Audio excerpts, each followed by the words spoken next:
ভাই বড় একটা শিং মাছ ধরে পাই বিতে।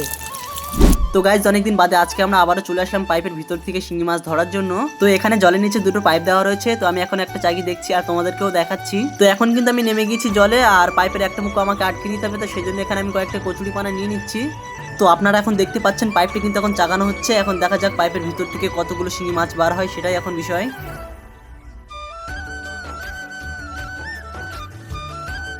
তো আপনারা দেখেন এত বড় পাইপে মাত্র কয়েকটা শিঙি মাছ বার হলো, আপনারা দেখতেই পেলেন। আর এই পাইপটা চাগানোর পরে তো বেশি পেলাম না, তো এখানে আরো একটা পাইপ রয়েছে, তো এখন সেটা আমি চাগিয়ে দেখবো।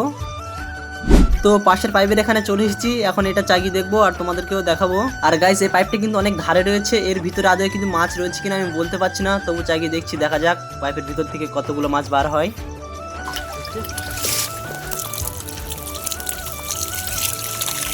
ভাই বড় একটা শিং মাছ ধরে পাই বিতে। ওয়াও,